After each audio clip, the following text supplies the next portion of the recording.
ഒരുപാട് സാധനങ്ങള് നാട്ടിലേക്ക് അയക്കുന്നുണ്ട്. ഉം. അത് അതിന്റെ മെഡിക്കേറ്റഡ് ചാർജസ് ആരാ കൊടുക്കുക? അത് ചിലത് നമുക്ക് ഇങ്ങനെ കിട്ടുന്ന പൈസകൾ നമ്മൾ കൊടുക്കും, ആ ചിലത് നമ്മൾ എന്ത് ചെയ്യും, ചിലർ ഈ കാർഗോക്കാർ ഫ്രീ ആക്കി തരും. ശരിയാക്കി തരും. അങ്ങനെ അപ്പൊ നിങ്ങൾക്ക് ആരെങ്കിലും ഏൽപ്പിച്ച പൈസയിൽ ഞാൻ കാർഗോ അയച്ചതാണെന്ന് അവരോട് പറയും നിങ്ങൾ? ചിലതൊക്കെ ചിലവർ പ്രതീക്ഷിക്കും നമ്മളിത് വീഡിയോ കാണാൻ ആഗ്രഹിക്കും, ചിലർ പ്രാർത്ഥന കിട്ടാൻ ആഗ്രഹിക്കും. പല രീതിയും പല കാറ്റഗറിയാണ്. അത് നമ്മൾ പരമാവധി ഇത് കൊടുക്കും. ഇതല്ലാതെ നമ്മളോട് അവരോട് പറയാം, ഞാനിങ്ങനെ സാധനത്തിന് ഇതാക്കാൻ കൊടുക്കട്ടെ ഉം. ചോദിച്ചാൽ ആന്ന് പറഞ്ഞാൽ ഓക്കെ. അപ്പൊ നിങ്ങൾ ചെയ്യുന്നതൊക്കെയും ആ സുതാര്യമാണ്. സുതാര്യാണ്. കയ്യിൽ നിന്ന് കാശ് പോകുന്നുള്ളതാണ് യഥാർത്ഥമായ സത്യം. അതിപ്പോ നോക്കിയിട്ട് കാര്യമില്ല. ഒരു സംഗതി ആകുമ്പോ അതൊക്കെ സ്വാഭാവികമാണ്. ഇനിയിപ്പോ എന്താ ഭാവി പരിപാടി? ഇങ്ങനെയൊക്കെയാണ് പോയി ഇങ്ങനെ മരിച്ചു പോകണം. അല്ലാതെ ഇപ്പൊ കുറെ പൈസ ഉണ്ടാക്കണം, കുറെ അസുഖങ്ങൾ പിടിച്ചിട്ട് ഒരു ഭാഗത്ത് കിടക്കരുത് എന്ന് ഇപ്പൊ എല്ലാവർക്കും ചിന്താഗതി ഉണ്ടോ? അതെ. അതേമാതിരി തന്നെ അസുഖം പിടിച്ച് പിന്നെ ഇനിയിപ്പോ ഇപ്പൊ ഒരു മെയിൻ ആയിട്ടുള്ളത് ഇപ്പൊ 2-3 പെൺകുട്ടികളുണ്ട്. ആ. അവരെ ഒരു പറമ്പെടുക്കണം, ഒരു വീടുണ്ടാക്കണം, അവരെ അതിൻ്റെ ഉള്ളിൽ ആക്കി കൊടുക്കണം. പിന്നെ മരിച്ചാലും കുഴപ്പമൊന്നുമില്ല. ഇത്രയൊക്കെ നടത്തിയ പഠിച്ചു അതിന് എളുപ്പം. സിമ്പിൾ ആയിട്ട് നടക്കും. അല്ലേ? അപ്പൊ അടുത്ത കൊല്ലം ഇൻഷാല്ലാ ഞാൻ പറമ്പെടുക്കും. ഏ, ആ പറമ്പ് ഇങ്ങനെ പറഞ്ഞു വെച്ചിട്ടുണ്ട് ഇൻഷാല്ലാ. ഇൻഷാ അള്ളാ. ഇപ്പൊ ഇങ്ങനെ ചാടി ചാടി വരും. അപ്പോ പിന്നെ മക്കളെ ഭാവി ജീവിതം സന്തോഷമായിട്ട് പോവാ, പോസിറ്റീവായി ജീവിക്കുക. അത്ര തന്നെ. നിങ്ങളിൽ നിന്ന് ഞാൻ പഠിച്ചത് എന്തിനും നമ്മള് നെഗറ്റീവ്, ഇപ്പൊ എന്ത് സംഗതിക്കും നെഗറ്റീവ് വേണ്ട, ഒക്കെ നെഗറ്റീവ് തന്നെ. ആ, അതിന് പോസിറ്റീവ് വേണ്ട, ഒക്കെ പോസിറ്റീവ് തന്നെ. പറ്റൂല എന്ന് തോന്നിയാൽ അത് പോയി വെക്ക, ആ, അങ്ങനെ വിചാരിച്ചാൽ മതി. ചെയ്യണ്ട, ആ. പോയി അതിന്റെ പിന്നാലെ നടന്നാ മതി, അത് ശരിയാവും. അത്ര തന്നെ. നമ്മൾ പറ്റൂല, അത് റിസ്ക് ആണ്. നമ്മൾ ഇരുന്ന് കണ്ട് തന്നെ ആലോചിക്കും. ഇപ്പോൾ അധികം മലയാളികളെ ചിലപ്പോൾ അറബികൾ പണിക്ക് വിളിച്ചില്ല, ബംഗാളിനെ വിളിക്കും. ആ. എന്താ വെച്ചാൽ ആ ടേബിൾ എടുത്തിട്ട് ഇങ്ങോട്ട് ഇട്ടാന്ന് പറഞ്ഞാൽ ബംഗാളികൾ അത് എന്താണെങ്കിലും എടുത്ത് ഇട്ടോളൂ.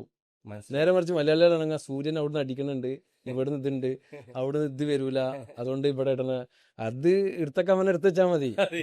അതിന് പകരം എടുത്തൊക്കെ മടിക്ക് പകരം അത് എങ്ങനെയാണ്, അതിന് ഇന്ന പ്രശ്നം ആയിട്ട് അത് എടുത്തക്കാതെ എങ്ങനെ എടുത്തക്കാതെ ഇരിക്കാൻ പറ്റുന്ന നോക്കുള്ളൂ. മനസ്സിലായി. അതായത് ഞായറാഴ്ച ഞാനല്ല ചെയ്യല്, ബംഗാളികളെ മാതിരി എടുത്തൊക്കെ അവനെ എടുത്തേക്കാം. എടുത്തക്കണ്ടേ ഇങ്ങടെ എടുത്തേക്ക.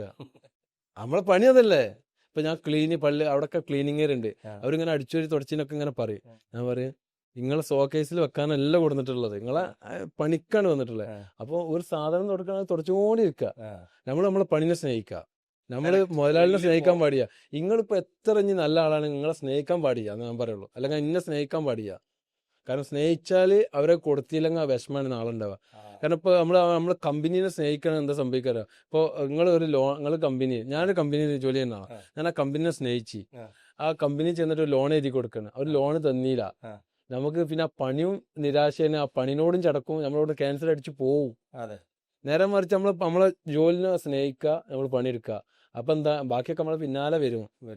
ഇപ്പൊ ഞാൻ അവിടെ ദിബേ ചെന്നിട്ട് എന്റെ പണിനെ സ്നേഹിച്ച് ഞാൻ ആത്മാർത്ഥമായിട്ട് പണിയെടുത്ത് 5 കൊല്ലമായിട്ടൊക്കെ ചിലപ്പോൾ കിടന്ന സംഗതിയൊക്കെ ഞാൻ അത്ര 10-15 ദിവസം എടുത്തിട്ട് നേരാക്കി. ഒരു വർഷം കൊണ്ട് എന്നോട് മുതിർ ചോദിച്ചു, എനിക്ക് ഫാമിലിനെ കൊണ്ടുവരണമെന്നാ. എന്റെ ഒപ്പം ജോലി ചെയ്യുന്ന ആള് 30 വർഷമായിട്ട് ജോലി ചെയ്യുന്നുണ്ട്, ഇതുവരെ മൂപ്പരാൾക്ക് ഫാമിലി കിട്ടിയിട്ടില്ല. നിങ്ങളെ ജോലിയെ സ്നേഹിച്ച് ബാക്കിയൊക്കെ എന്റെ പിന്നാലെ വന്നതെന്നാണ് ഞാൻ വിചാരിക്കുന്നത്. അല്ലാതെ വലിയൊരു ഇൻഫർമേഷൻ ആണ് അത്.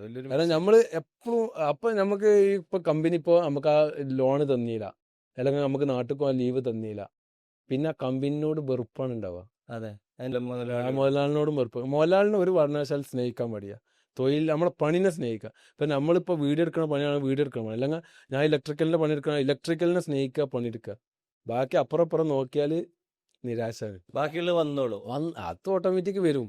കാരണം അപ്പോൾ അവർക്ക് മുതലാളിക്ക് ഉറപ്പുണ്ടെങ്കിൽ, നല്ല മുതലാളിമാരാണെങ്കിൽ ഒരു 10 വിൽസ് കൊടുക്കാൻ, നമ്മളൊപ്പം ജോലി ചെയ്യുന്ന ആൾക്ക് 10 വിൽസ് കൊടുക്കാൻ നോക്കും.